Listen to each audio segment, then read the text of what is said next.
Alright, I kept my promise. I told you I would be back here on Monday for another installment of The Sims 4 Survivor Oasis. Of course, this is hot dogs.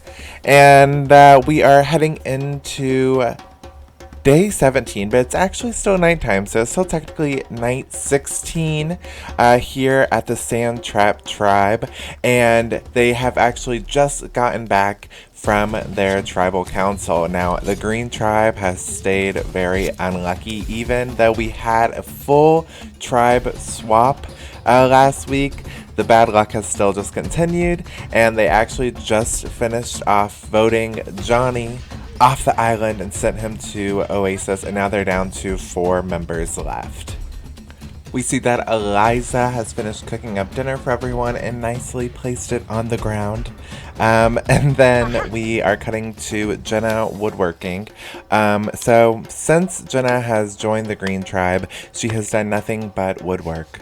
She doesn't talk to anyone. She hasn't really formed any real bonds. The only thing she has gotten from this, apart from the woodworking skill, is that she did find the hidden immunity idol, and she is going to need that. She did get a vote against her in the tribal council. Her and Eliza both voted for each other. So Eliza is still coming for her. So she's gonna need that. She's gonna need that idol, and then hopefully, who knows, maybe they'll win immunity. But so far, their bad luck has still continued. And we see that Bella has came and joined Jenna over here at the woodworking table.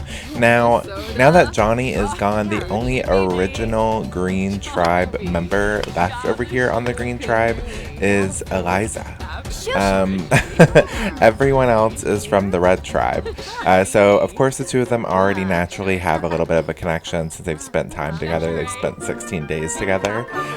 So I would say that's probably Jenna's closest ally. Maybe with Eliza. I mean, she's friendly with everyone, so I guess she feels somewhat safe, but she really isn't. She isn't. It's kind of funny. I feel like with the 4 of them, you have Bella and Richard, who are pretty much completely safe. They have each other. They now have the majority, so as long as they stay good with each other, they're pretty much good in this little tribe. And then we have Jenna, who was originally with this group and is now kind of ostracizing herself, kind of backing away from everyone, while Eliza, who is the only one that has not been with these guys the whole time, is really pushing herself into it. She's really creating bonds with each person on the tribe. And, well, I guess except for Jenna. She has now focused her target on Jenna to get out. But she's really kind of gone in there with Richard and Bella. And even now, she's in the gym working out with Richard, talking to him. And she's really been building up her strength. Eliza's killing it. Eliza is the queen. I kind of love her now after the series. I never fully hated her, but I got everyone's aggression towards her. But after the series, nah, she's my girl. Then we have Richard outside cleaning before he does eventually grab some of the food that Eliza prepared earlier and starts eating outside by himself. And part of me does regret not setting his sexuality or sexual preferences before doing this, because in real life, Richard Hatch is a gay man. And, since being on Survivor this go around, he's only been with females. He has this relationship with Bella right now. And I would be interested in what guys he would have gone after, what relationship he would have gone into if it was with a guy. Same with Brant. Brant in Townie World, in the Sims lore, he is with a husband, and he hooked up with Jenna in the first week. So I don't know, I do find it interesting. I always think about it when I look at Rich, who would, I feel like it's not a true representation of Richard Hatch, even though he is doing really well this go around. I mean, he has the majority in this alliance. We do see that eventually Eliza and Bella come and join them, and the 3 of them I feel are on really good terms. Jenna has that hidden immunity idol, and that's really saving her, because otherwise these 3 are really forming something, and if they're able to make it to merge, they could really do some damage.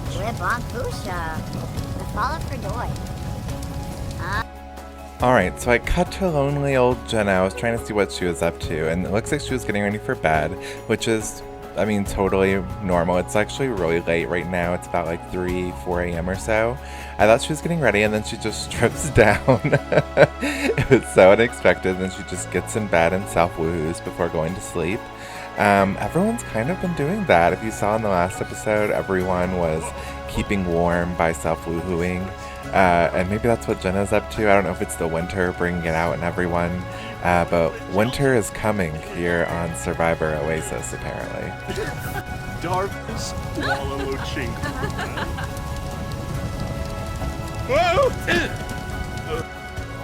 And of course, as we see, there's no puddle. There was no rain, no reason, but Richard slept on nothing, and then, does a little dance. The same cry I've been saying over and over again. At this time, I had not installed the mod.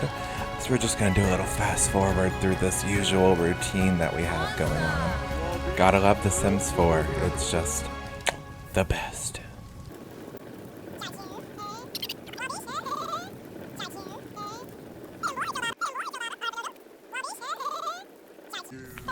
And of course, we get Eliza almost killing herself by failing at fire dancing. She does eventually put the flames away and just dances by the fire.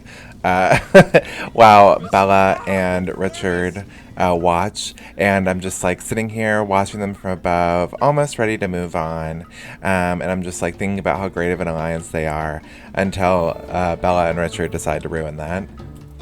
However, being in like a three-way alliance with a couple can obviously get kind of complicated as it starts to be clearly obvious. While like mid-conversation, Bella and Richard decide to go woohoo. They leave Eliza just outside by herself. And they actually go into the bedroom, which like makes sense. However, Jenna is sleeping in the bedroom. Maybe they should have gone into the tent. Like, I don't know. There were other options around. But they just sleep, and they don't sleep. Well, they sleep with each other.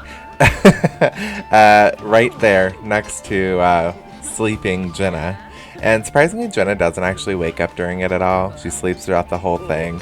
It's not very long or anything. They eventually like glitch out of it, kind of. I don't know. It's weird. It's kind of awkward. Again, I kind of wish I made Richard gay. Alright, I kind of love this though, that immediately Bella ends up leaving. She goes and makes food for herself, and Richard just gets up and starts like air guitaring and stuff. It kind of reminds me of like when your sim used to woohoo and then afterwards it would like walk around like on cloud 9 or whatever. He's just like celebrating that he woohooed with Bella again, and it does actually end up waking Jenna up, and he continues on doing it, and she kind of watches and cheers him on, and it kind of starts a conversation between the two of them, and he actually ends up sitting down and talking to Jenna, and the two of them start bonding. I loved the weird kind of interaction of like after Bella and Richard hook up, Bella's in the other room, he's hanging out with another girl, Jenna gets up, goes into the kitchen to grab some of the food that Bella made, and then goes back in there and is talking to Richard. It's just like kind of strange. I feel like in real life there would be like a lot more jealousy interaction going on. But you know, The Sims 4 don't really feel anything, even though they have emotions, so. But to make matters worse, it gets even more awkward when like Jenna puts a bowl down, and it's almost like Bella was listening for that clink. Because as soon as she puts it down, Bella walks into the room, grabs her dirty bowl, and then goes and cleans it. And you know, the bathroom here on the Green Tribe is pretty open. They can see through the wooden slats in the wall. So she's like washing Jenna's dirty bowl and like watching them through the slats while they're like talking to one another, and she's just looking upset and awkward. And I'm just like, what is going on here? Like, are Bella and Jenna gonna hate each other now? Are both Bella and Eliza gonna gang up on Jenna?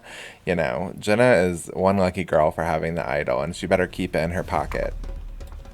But here we are at the Red Neckstone Tribe. It is the very, very early morning of day 17, and we see that Vesepia and Natalie are in the kitchen together. Now, you know, Jenna might be really lucky that she has the hidden immunity idol. However, 2 castaways on this tribe have the idol, and I'm not gonna specifically say who, mainly because I'm not too sure, but we will find out if any of them ever do go to tribal council. We'll have to wait and see about that, obviously. While Vecepia and Natalie are awkwardly hanging out in the kitchen, not really talking to one another, Tina and Nina are deep in conversation over at the gym. Since Tina and Jenna have been split up since the tribe swap, Nina and Tina have definitely been getting super close to one another. I don't know if it's just that their names are similar or what. They have obviously been on the same tribe throughout this entire process, so they already kind of had that connection. But definitely since this whole full tribe swap, the 2 of them have been a bit inseparable. Also Tina and Vecepia. So if the 3 of them could get together, they would have the majority. Who really knows? The red team has always been complicated. Kulak Zerv, Zambas, Snaby, Sequinario, Zdanka, Wasabis Yavoya, Cloim, Sensibi Kinaku Swarspa, Piffatau Bifangi, Blue Hain, Sanzizi Katuni. Meanwhile, we see that Natalie has actually made her way out of the kitchen and is now doing some chess by herself. But I'm not too sure where Fabio comes from, but he does eventually come and join Natalie. Now, before the tribe swap, obviously Fabio, Natalie, and Vecepia were on the green tribe together. So the 3 of them should naturally kind of have a thing. However, Fabio and Nina have recently kind of become romantic with one another, have woohooed and everything. And we have kind of found out that Nina will do anything to keep that attention. So I'm a bit worried just seeing them talk to one another while Nina is around. I feel like something is definitely going to go down. There seems to be a lot of like jealousy in the air here in Oasis. Well, I guess they're not in Oasis, but here in the Survivor tribes. Meanwhile, while everyone else is pretty much all in the same area, kind of socializing as the morning sun comes up to kind of warm everyone up. It is becoming winter, so it is getting pretty cold. So they're all kind of waiting for the sun to rise. Vecepia, meanwhile, is still in their brand new kitchen that they won last week for the luxury competition. And she's still just kind of looking around at all the new decorations. That's kind of her favorite activity since coming to the red team. It's kind of weird and strange, a little awkward. I don't really like it. I would say that she's like looking for a hidden immunity idol, however there is not a new one, and I'm pretty sure that she has one from her previous tribe. So I don't even know what to excuse it as. It's so odd.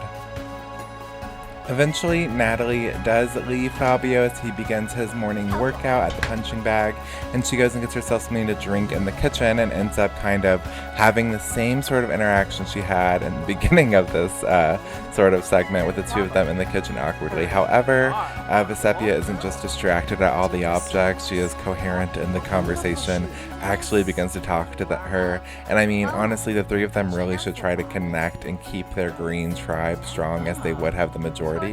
But I don't know, you know, with Fabio being distracted with Nina, I feel like Vecepia is distracted with Tina. It really does seem like even though the red team only has 2 members, you know, OG members left, they really have a strong hook on the tribe as a whole altogether still. We see that Tina and Nina are still talking at the workout area.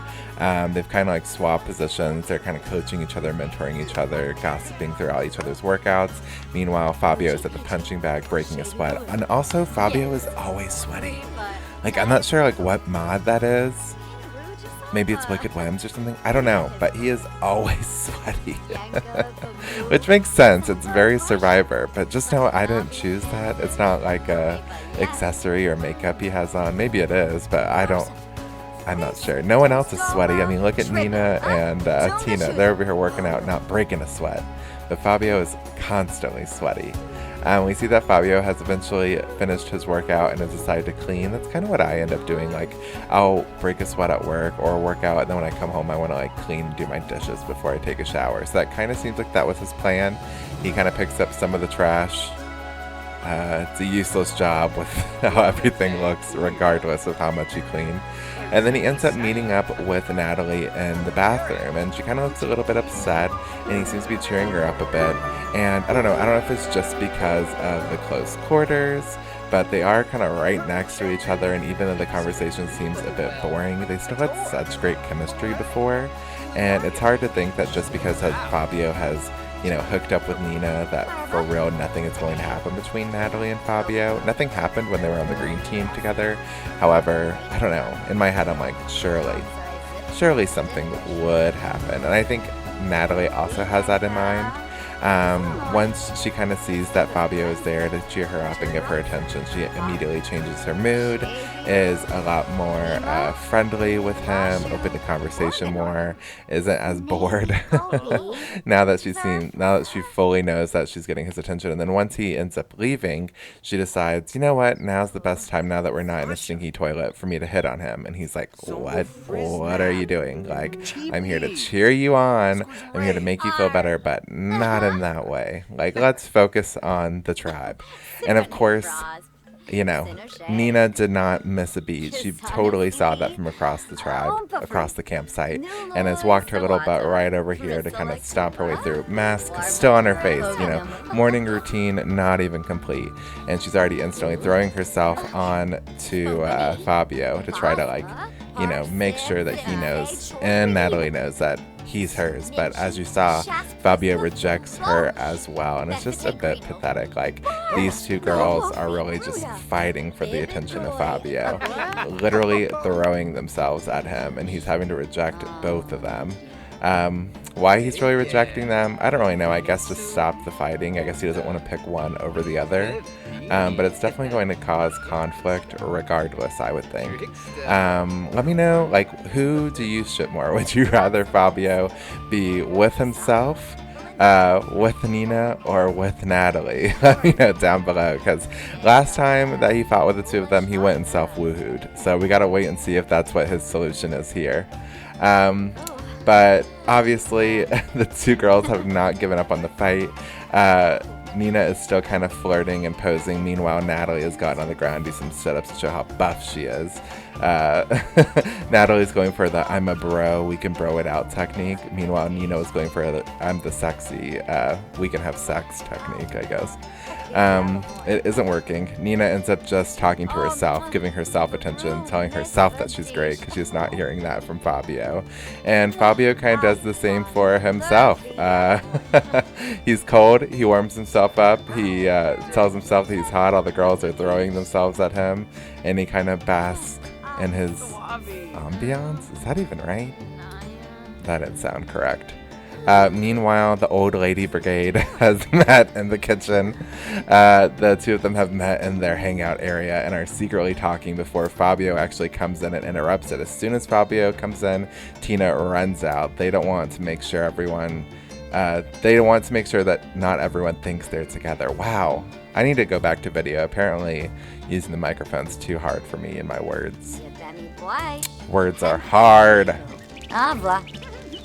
Snaby Gobi. Zerf. Benu Jirabao. Brihe Vilpa. Torky. Shukzu. Huh?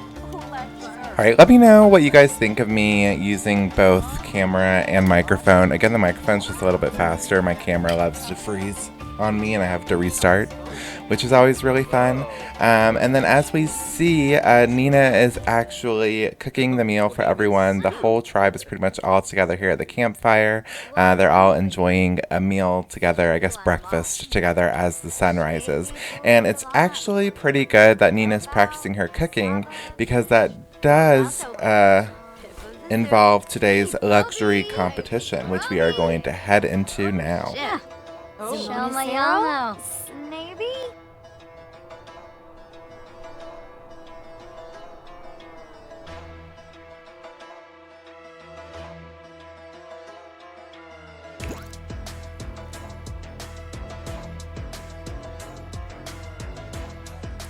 All right, and welcome to today's luxury competition. I had a few different name titles. Cupcake Wars was my original intender, but then you could do like Hell's Kitchen, Great Bake Off. I don't know. There was a lot of other titles that we could go there, but this one is called Cupcake Wars, and it's really fun and pretty simple. So all the tribes are going to compete. However, with the uneven numbers, the red team or tribe or team will have to sit out a member, and they have chosen to sit out Fabio. Makes a bit of sense because with Fabio sitting out in this one, he has to compete for the immunity competition where he'd probably be better off fighting for the team anyway. So everyone has to go and pick a baking cupcake machine and bake a tray of cupcakes. But that's not all. Once all of them have made a whole dozen thing of cupcakes, they all have to bring it to the table and eat each and every cupcake that they make. So they better hope that they make some good cupcakes. And then whichever team is able to eat all their cupcakes the fastest wins the luxury competition.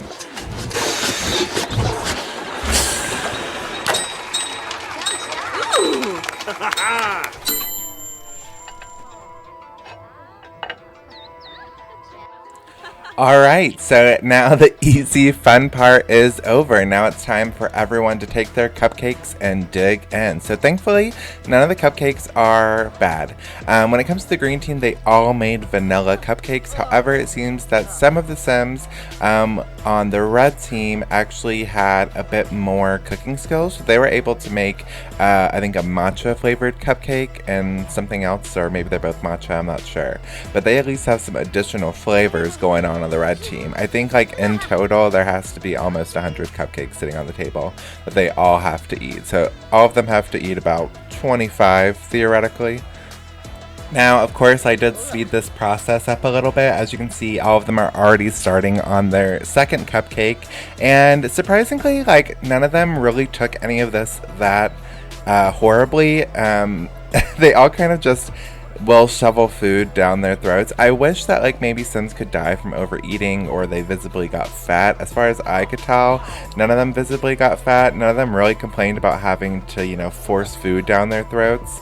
They had to use the bathroom pretty quickly, but that was kind of the only consequence out of making them binge eat. I was kind of surprised by that. I don't know. Yibs.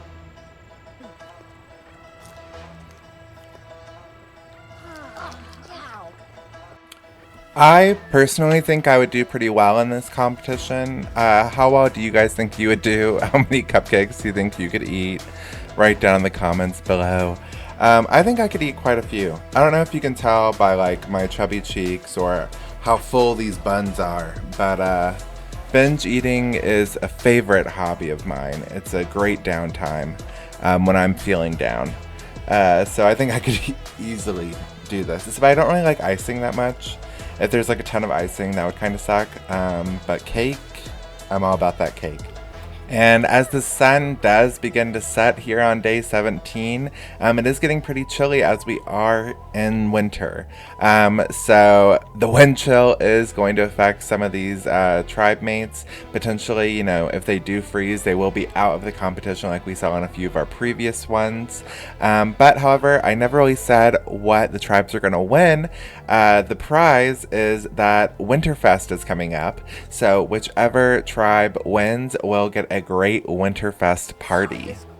A lot of them with these luxury competitions are almost caught up with one another. They kind of all got the main ones they really needed. So now I kind of want to treat them with special things. There will be special powers and fun things going on at the Winterfest party that you can look forward to in the next episode on Wednesday.